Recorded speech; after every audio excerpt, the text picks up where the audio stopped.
Wir beginnen jetzt gleich. Also Freunde, guten Tag. Sie wissen schon, heute sprechen wir über Weltkriege. Ja, besonders Weltkrieg der Zweite. Wir wissen schon, also Krieg bedeutet ja Panik. Krieg bedeutet nur Probleme. Das wissen wir. Krieg, also Kampf, Krieg. Wir haben auch sogar Angst vor Streiten. Aber wenn es Krieg gibt, dann gibt es Panik. Und mit Weltkrieg gibt es auch viele Begriffe verbunden. Holocaust, also Bomben, also Luftkrieg und alles. Das haben wir gehört. Und man sagt, mehr als 6 oder 70 Millionen Toten gab es da. Und 6 Millionen europäische Juden fielen dem Rassenwar. Und was war alles, wie es begann und was waren eigentlich die Folgen? Wir würden darüber sprechen. Ja, bitte. Also wer will beginnen? Ja. Bitte. Guten Morgen. Eigentlich habe ich auch nicht so viel oder gut vorbereitet für das Thema. Aber wie Sie schon gesagt haben, mit dem Wort Krieg, es gibt viele Synonyme, Panik und so weiter. Aber wenn wir über USA denken, Panik, Krieg, die sind nicht die Wörter, wenn diese Wörter USA denkt. USA und Krieg, sie sind vielleicht Synonyme. Wenn es Krieg da, für USA ist das eine Möglichkeit, Kraft, Geld, viele Möglichkeiten. Und deswegen USA, das war eine der Nationen, der hat sich von Weltkrieg II. Und nach dem Krieg hat sich viel benefitiert. Das Bundeslandprodukt auch mit zahlreichen Figuren, es gab viel Prosperität in den USA wegen des Kriegs. So, ich habe nicht so viele Punkte hier geschrieben, aber ich habe einen Teil hier notiert, zum Beispiel am 8. Mai 1945. Diesen Tag ist auch gefeiert als Geburt von vielen Organisationen, die neue Regeln und Gesetze in die neuen Welt eingeführt hatten, nämlich UNO, Vereinte Nationen und Internationalen Währungsfonds, Welthandelsorganisation, WTO, World Trade Organization und so weiter, damit die neue Welt gefahrlos wird und kann weiterentwickeln. Und wie ich schon erwähnt habe, dass die USA hat sich viel von dem Krieg benefitiert und nicht damals und jetzt auch USA benefitiert sich, wenn es Krieg gibt. USA ist am höchsten. Ja. Ja, natürlich. Danke, Kunal. Sie haben recht. Heutzutage USA und Krieg sind Synonyme geworden. Und hier auch, also überall in der Welt, wo ein Krieg gibt, dann gibt es irgendwie USA hinterher. In meisten Fällen kann man sagen. Aber das ist ja so schrecklich, wenn man von einem Krieg benefitiert. Und besonders in Weltkriegen, da zum Beispiel, du hast gesagt, ja nochmals, dass so viele Millionen, 70 Millionen, sagt man, so viele Leben gekostet. Unter anderem Sowjetunion, also 27 Millionen, Deutschland vielleicht 6 oder 7 Millionen und China, sogar China, das war so fern, also im Osten, aber in China sagt man 13,5 Millionen Menschen kamen ums Leben. Und natürlich auch in Russland und anderen, auch in anderen Ländern, Japan auch fast 4 Millionen. Also wenn so viele Tote gibt, man kann nicht nur Tote sehen. Eigentlich das waren die Menschen, die starben gleich wegen des Krieges. Aber es gab hunderte Sachen. Millionen Menschen konnten danach nicht vielleicht gehen. Sie waren so schwer verletzt und wie viele also Geld gekostet und unterschiedliche Weise. Es gab hunderte Sachen, die man nicht schätzen kann. Wie wurde das nachteilhaft für die Welt? Aber Krieg bedeutet nur Probleme. Das wissen wir alle. Ja, bitte. Also kann man auch hier sagen, was waren die Gründe, was wissen wir und wer verursachte. Viele sagen, dass Deutschland verursachte und es gab einen Überfall auf Polen am 1939, sowas. Aber welche also Gründe gibt es noch? Hat man Ahnung, dann sollte man ja sagen. Bitte schon. Hallo, guten Morgen. Morgen bitte. Ich würde gerne über die Nachkriegszeit sprechen. Also nach dem Ende des Zweiten Weltkriegs lag ein Großteil Europas, besonders Deutschland, in Trümmern. Die Alliierten beschlossen nach der bedingungslosen Kapitulation der Wehrmacht eine Politik der Demokratisierung, der Demilitarisierung, der Entnazifizierung, der Dezentralisierung und der Demontage. Aus der Sicht großer Teile der deutschen Bevölkerung war dies aber Politik der Sieger. Nur wenige vermochten die Besetzung Deutschlands als persönliche oder als allgemeine Befreiung vom Nationalsozialismus zu betrachten. Nachkriegszeit wurde in Westdeutschland zur umgangssprachlichen Zeitbestimmung für die Jahre nach dem ebenfalls umgangssprachlichen Zusammenbruch von 1945 und zugleich eine konstante Beschreibung zur Vorkriegszeit an die vielen nun ihre Handel direkt. Eine Befreiung wurde in der sowjetischen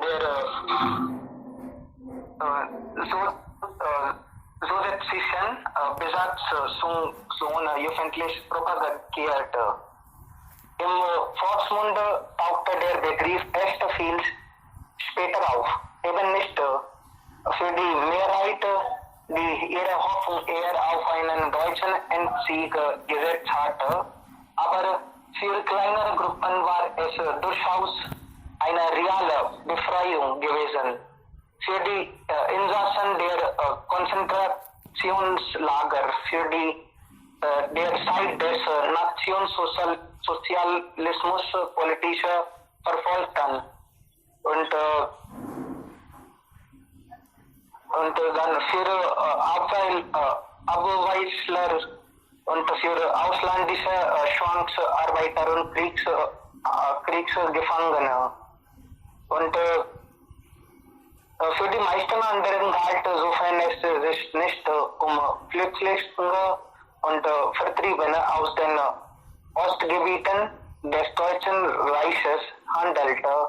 Sie merkten es gar nicht. Hitler war weg und die Besatzung herrschte. Mit einem parlamentischen Regierungssystem konnten die meisten nicht anfangen, beziehungsweise waren diesem Regierungssystem nach dem Scheitern der Weimarer Republik entfremdet. Es überflog noch viele Jahre deutlich die Wahrnehmung der Deutschen als Opfer und nicht auch Täter des Krieges. Das von Deutschen angerichtete Leid würde verdrängt oder ignoriert. Justizen von den westlichen Besatzungsmächten integrierte Filmvorführungen über NS-Konzentrationslager, bisweilen auf wütende Abgelung. Bereits wenige Jahre nach Kriegsende wurde eine Schlussstrich gefordert. Was die Sache mit den Juden anging, diese weit verbreitete Mentalität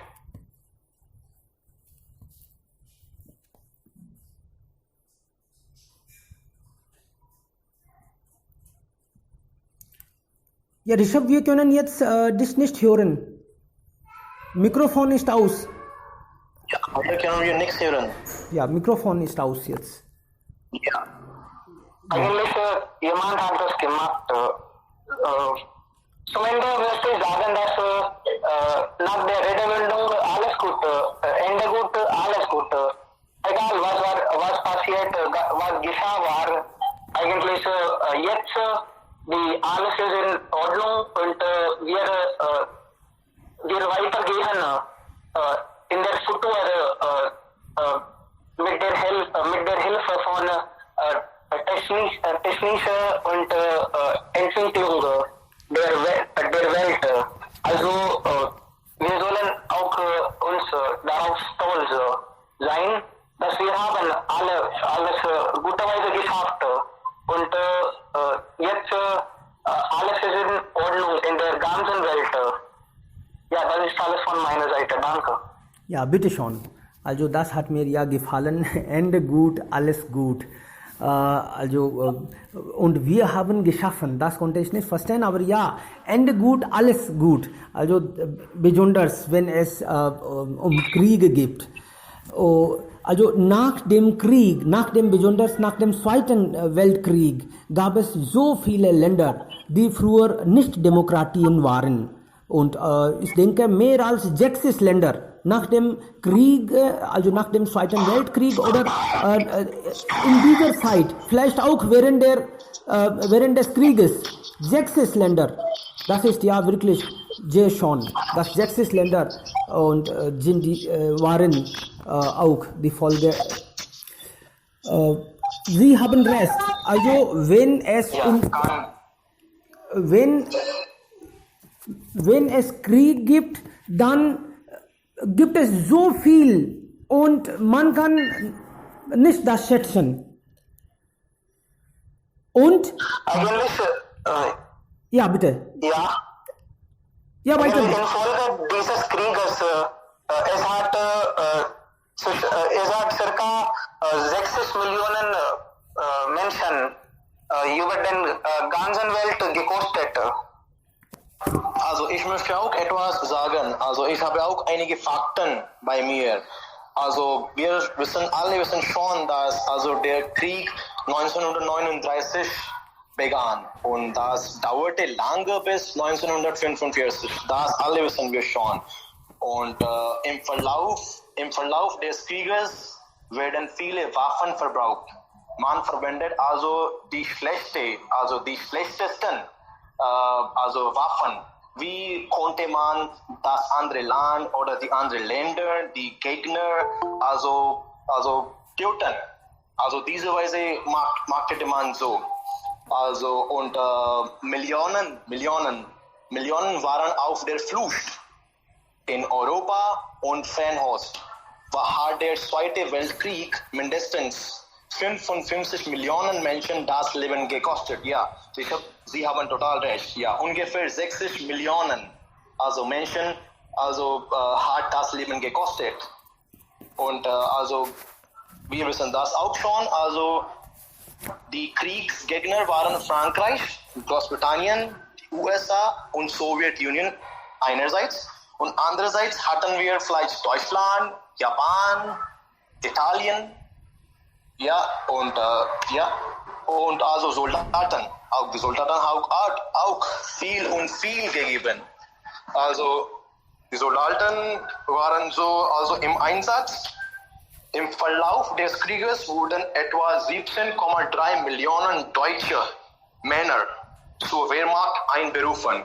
Ja, vielleicht Sie wissen schon, dass die Wehrmacht bedeutet also die Armee von deutschen Männern.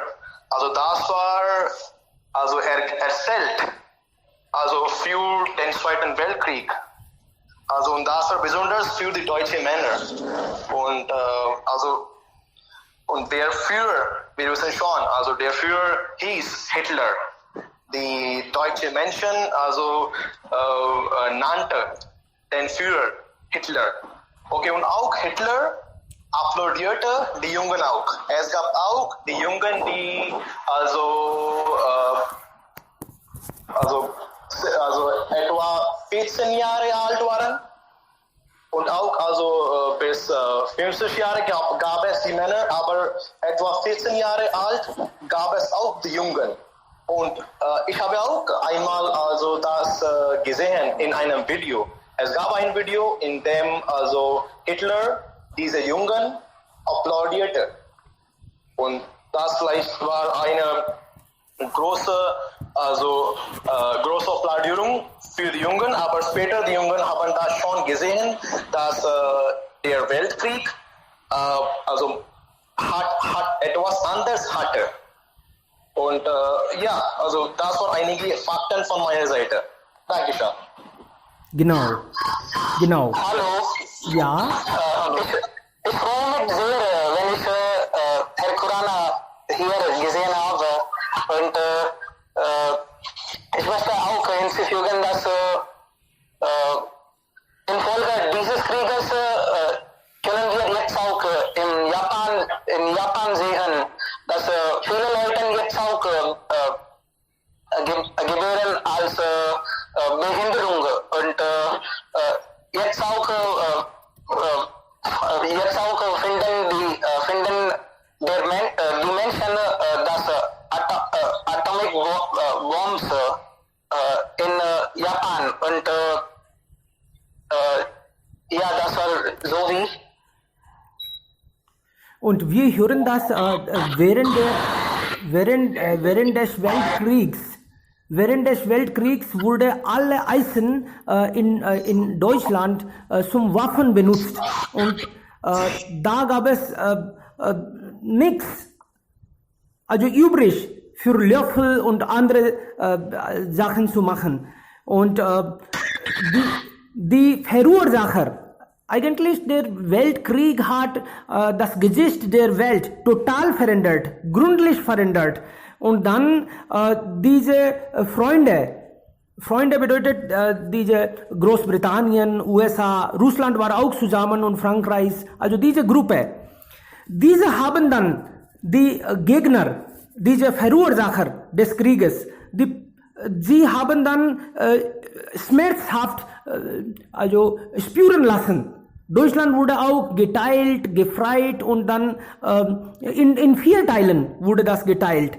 Und man kann sagen, Herrschaft der Verursacher wurde weggenommen und das wurde total kontrolliert, damit Entwaffnung geschehen kann. Sie hatten Angst, auch nach dem Gewinn. Sie hatten Angst, sie waren nicht sicher, dass vielleicht gibt es noch so viele Bomben noch und Deutschland wurde dann in 2 Teilen, zuerst in 4 Teilen geteilt und dann später die 3 Teilen waren bei USA und Frankreich und England.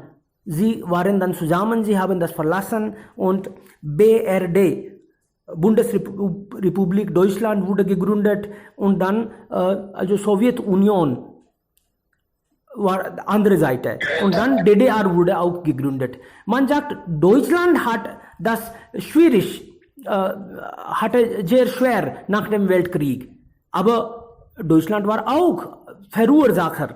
Also diese Weise. Wenn man einen Krieg schafft, dann muss man auch daran leiden. Also das ist wirklich ein sehr kostbares Geschäft. Wir sollten vielleicht darauf verzichten. Ja. Infolge dieses Krieges jetzt auch in Deutschland viele Dinge ist forbidden. Zum Beispiel Nazi-Salute und andere Dinge sind auch forbidden. Ja, weil sie die Täter waren und das ist als ein Tabu in der Gesellschaft in Deutschland jetzt gesehen wird und das ist auch so sein. Der Mann, der so viele Juden vernichtet hat, so viele Menschen haben ums Leben gebracht, das soll so sein. Ne? Man respektiert Hitler nicht und es gibt viele Gründe dafür. So, ich glaube, Sie haben recht, wenn man soll solche Ideologie gar nicht führen, sonst wird es Quatsch für uns alle. Ja, Sie haben total recht. Ich stimme mit dir so. Hallo? Ja, Jitendra, bitte schon. Ja, guten Tag. Wenn wir über Weltkriege diskutieren, wir können nicht vergessen 2 oder 3 Länder, zum Beispiel Deutschland, Russland, Großbritannien und India. Und India auch spielt sehr große Rolle in dem Weltkrieg. In diesem Zeit, wir waren Teil von Sowjetunion. Das ist Russland. Richtig? Und heutzutage wir sagen, USA Entschuldigung, ist waren wir Teil von Russland? Was bedeutet das? nicht Russland, Russland, das ist Sowjetunion. Okay, Britannien meinst du, Großbritannien meinst du? Nein, Indien hat gar nicht teilgenommen. Also einige indische. In diesem Zeit, wir waren Teil von Sowjetunion. Ich dachte vielleicht,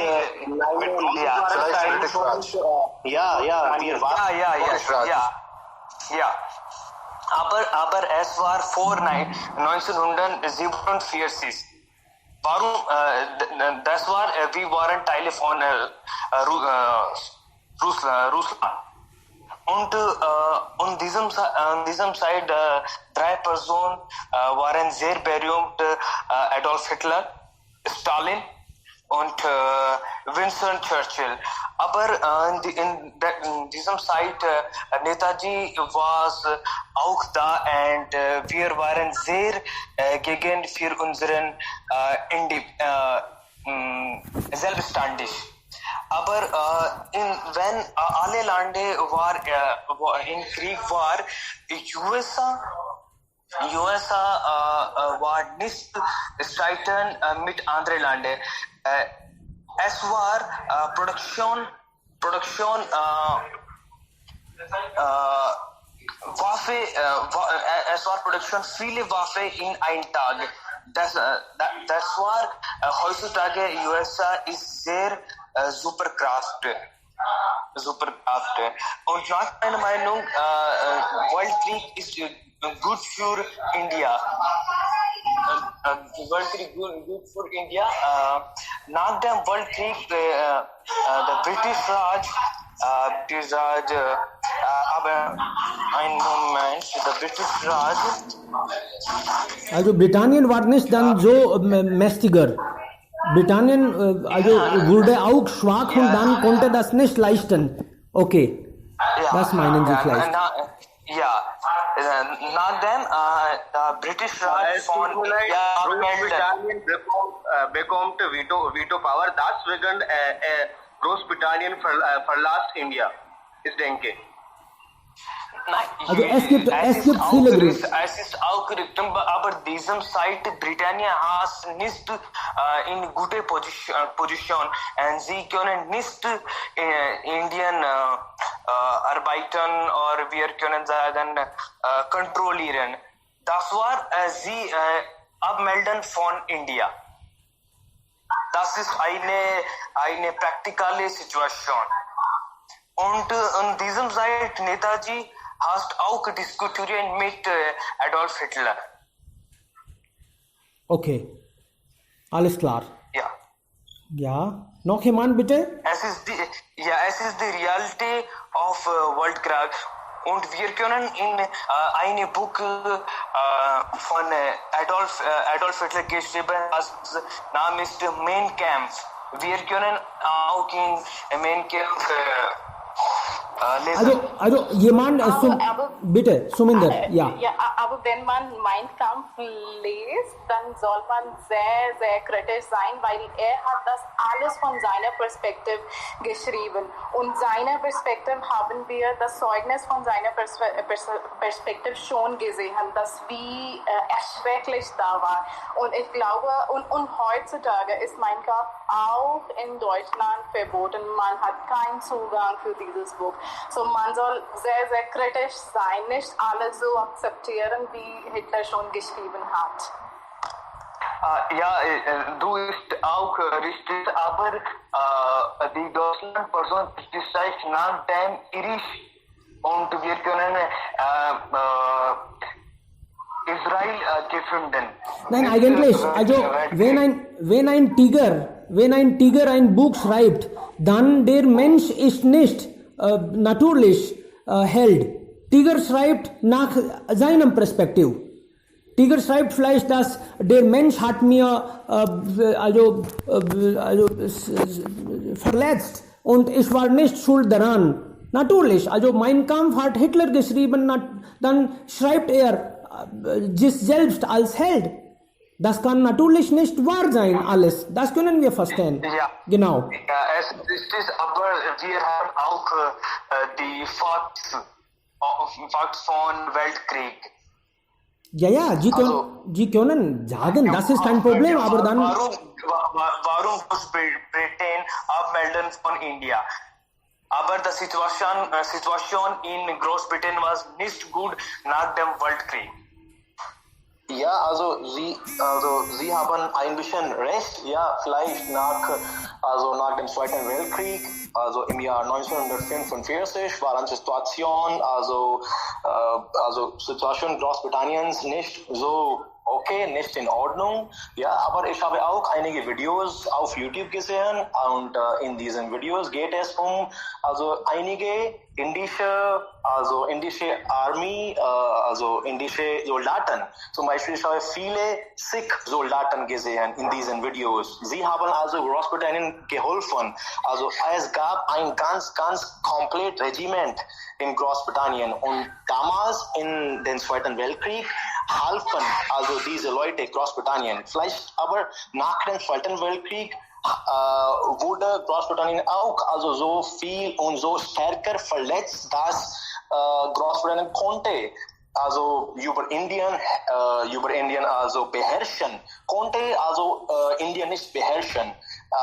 Deswegen hatte Großbritannien oder musste Großbritannien Indien verlassen. Das habe ich ja so gehört und auch ein bisschen gesehen. Ja. Wir sprechen von British Raj und Sikh Regiment war sehr berühmt in Asia.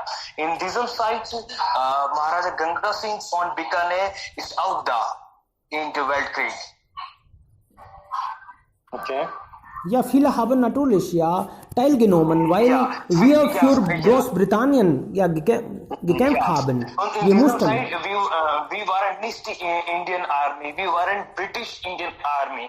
Ja. Für das, wir waren da. Wir waren in Weltkrieg und viele Kollegen von India waren Teilen von Weltkrieg. Mhm. Und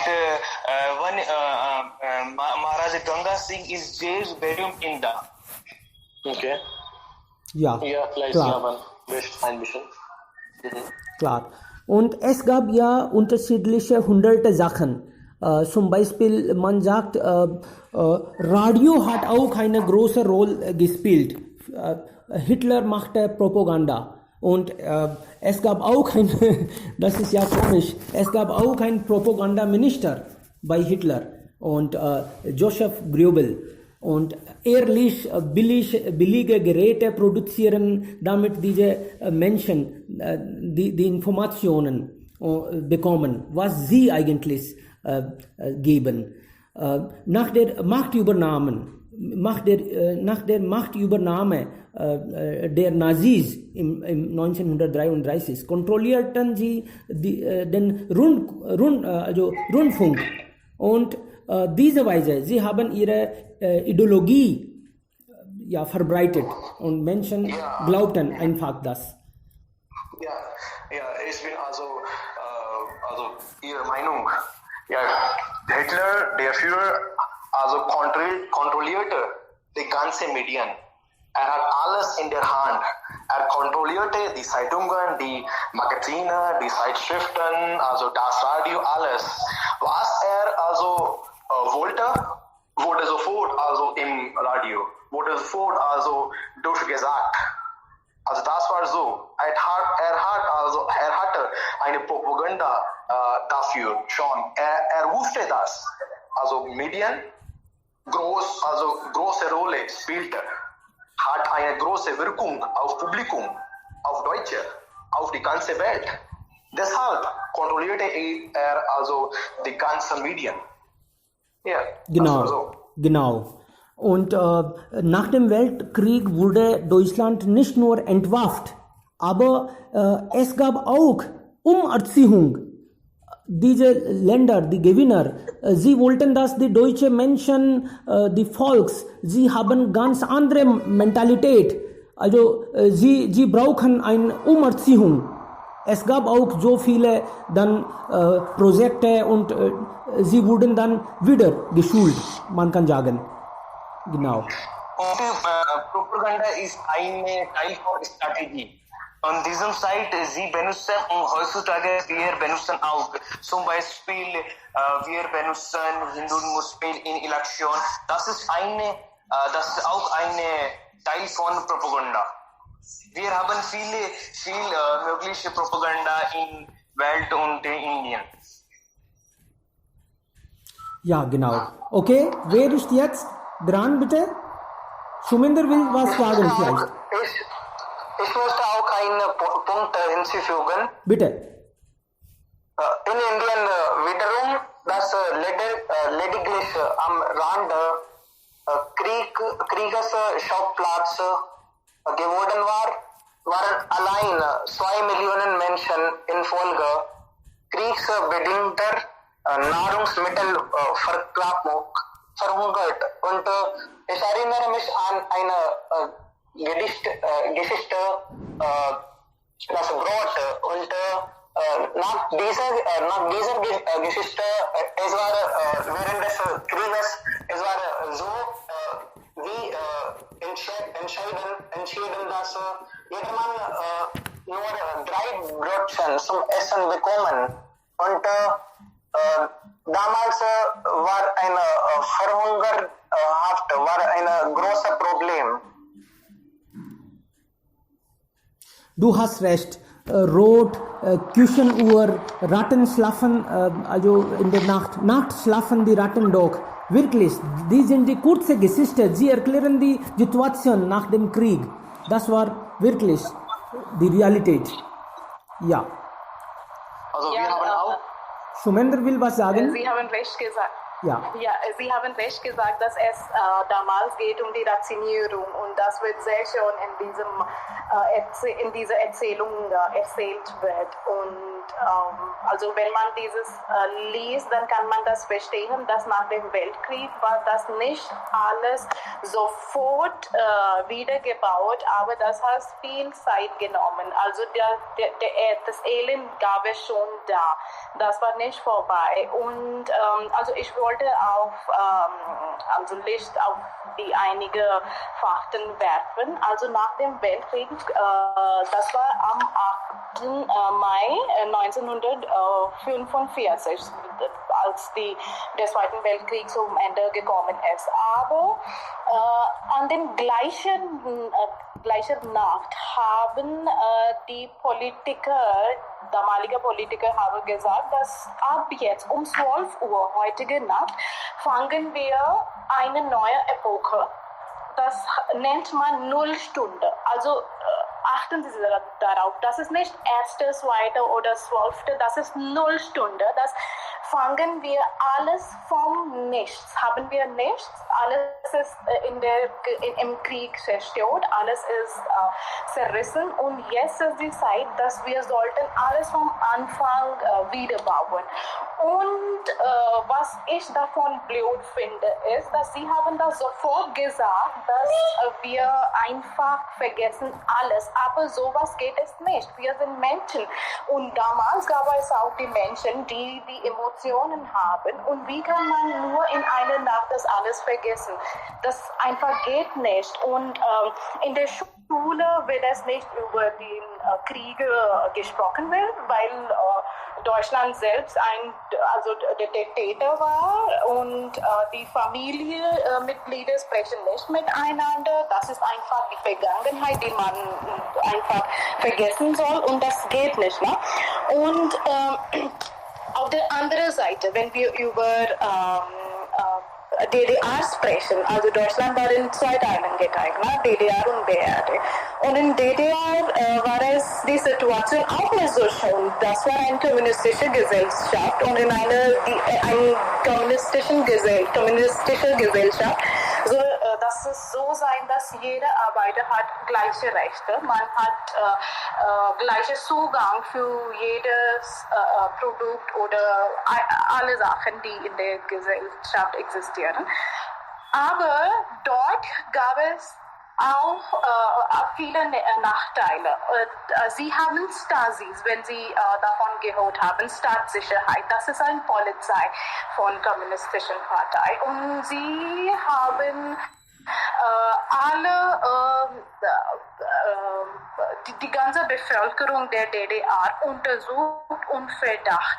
Also niemand war frei, obwohl es gleiche Rechte gab, aber sie haben keine Freiheit.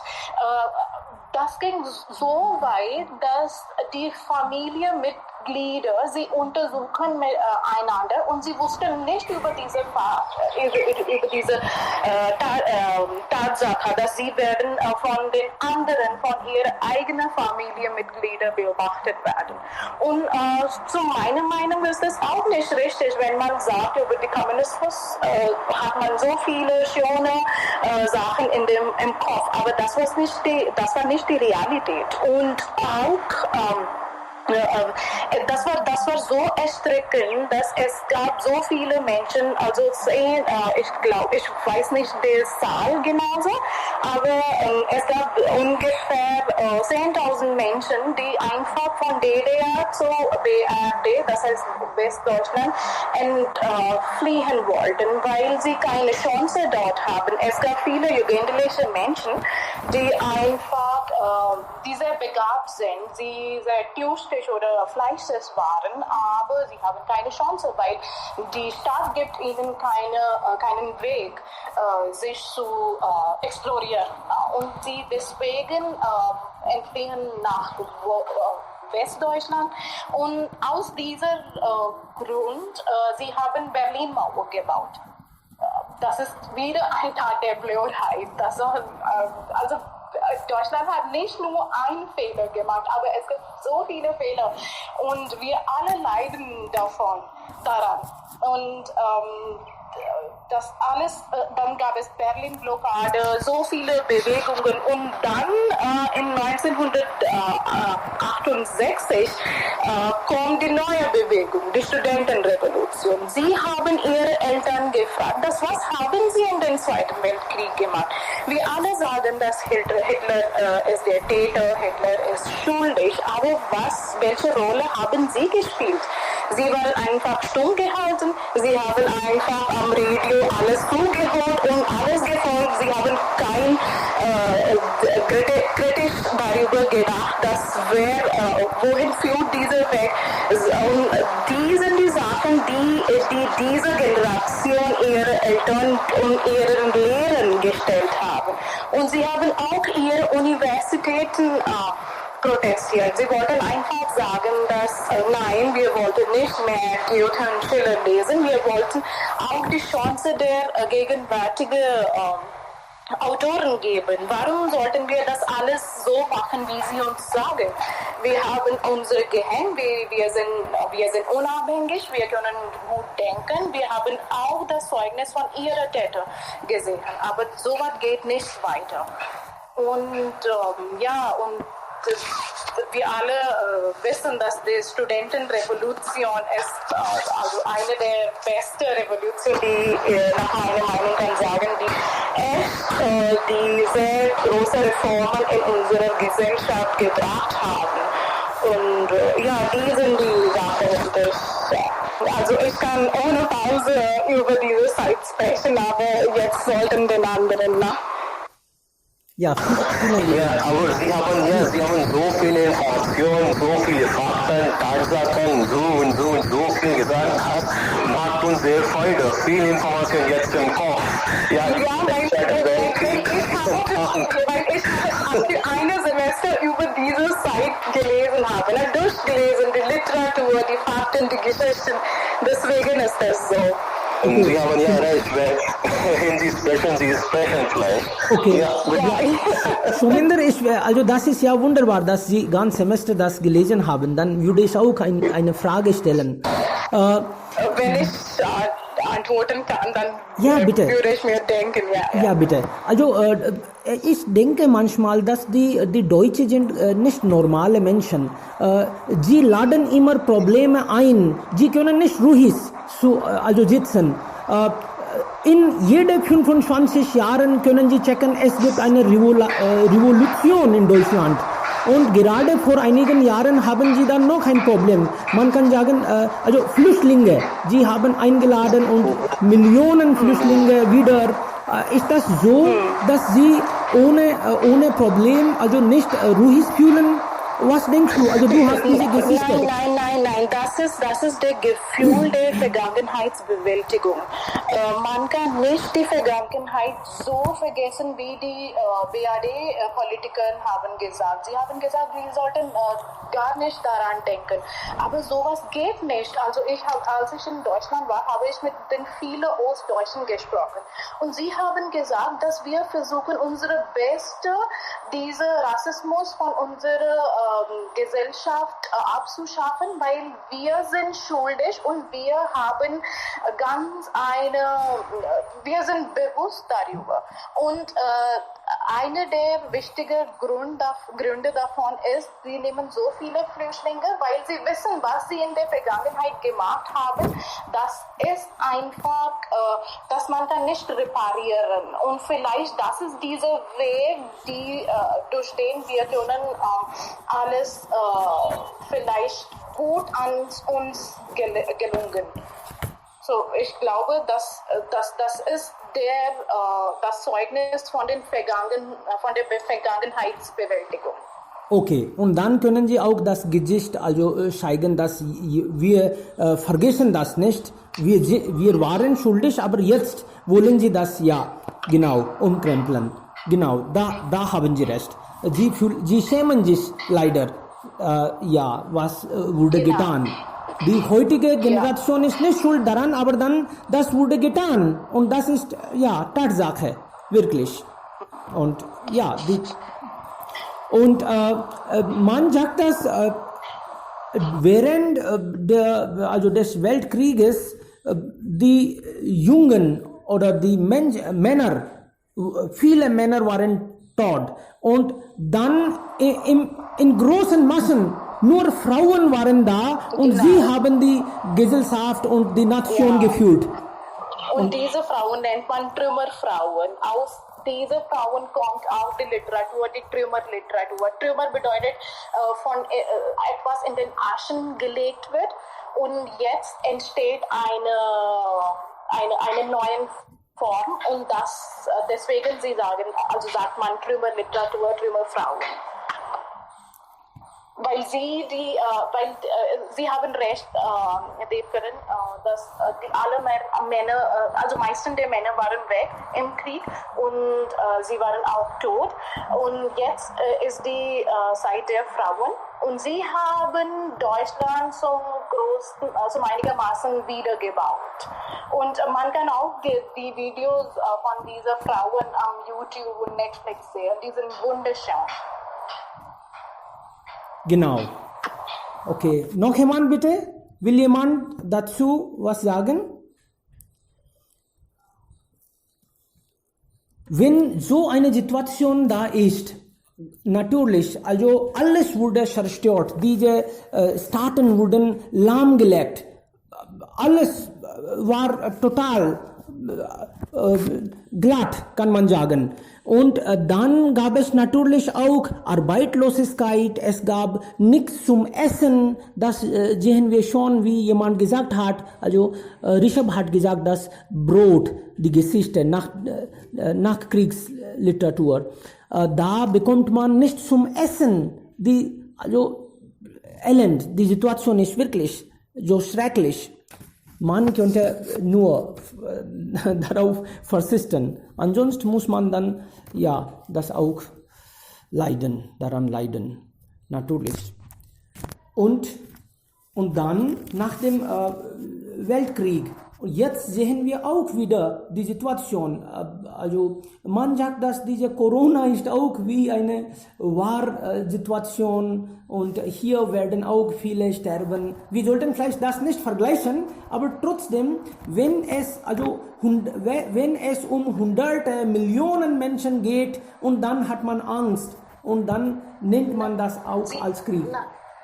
Ja, Sie haben ganz recht, weil Corona, woher kommt das? Aus China. China hat eine kommunistische Gesellschaft.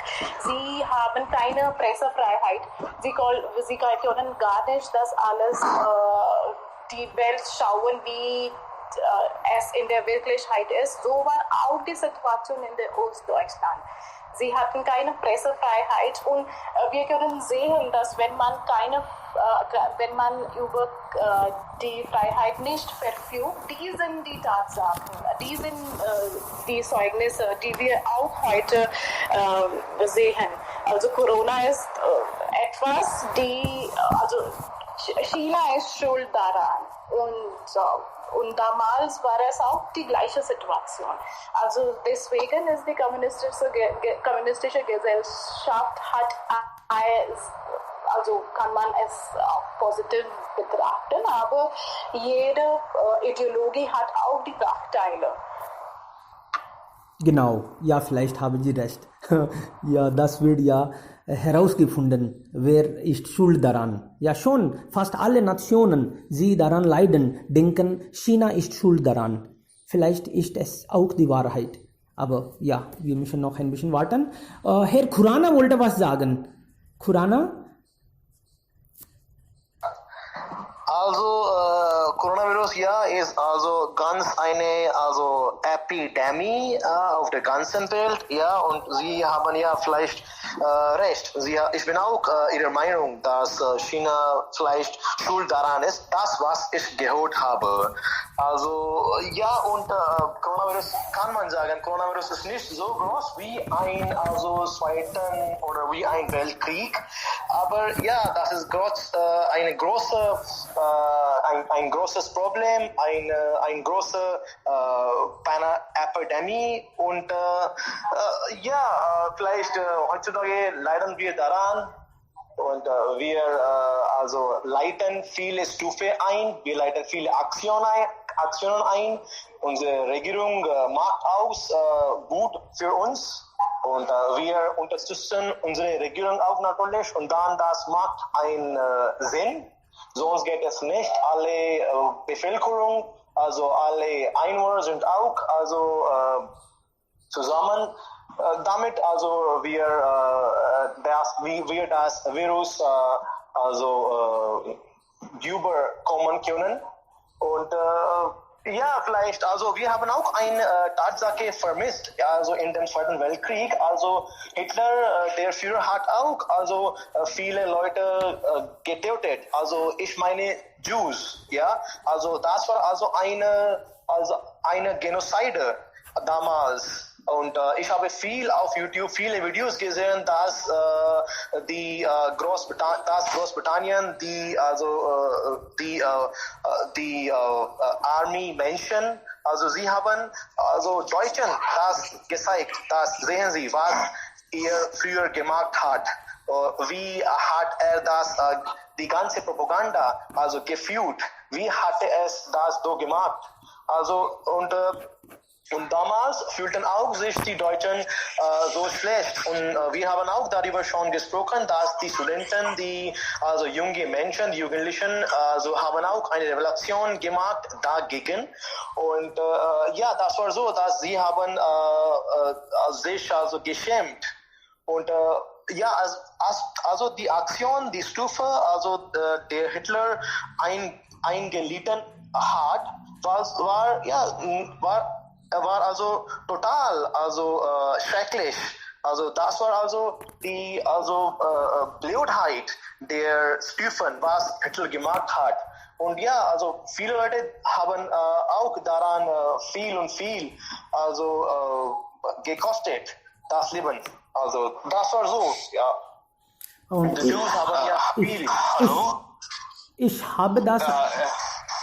Ich habe eigentlich diese Virus hier inzwischen mitgebracht, weil immer wieder jetzt wir sehen diese gleiche Szene. Also Tausende, nicht Tausende, Hunderttausende Menschen sterben und Millionen leiden daran. Und jetzt wieder sehen wir, dass eine Seite ist vielleicht China, Pakistan, Nordkorea und Türkei und andere Seite vielleicht USA oder Europa. Und es gibt da wieder also Gruppen und sie denken, dass China ist schuld daran und wie nach dem Zweiten Weltkrieg die Verursacher wurden dann kontrolliert und Schulden, also schuldig gemacht und dann diese Weise, sie versuchen auch jetzt also ihn zu schulden und dann vielleicht, ja, ich weiß nicht, wie das weitergeht.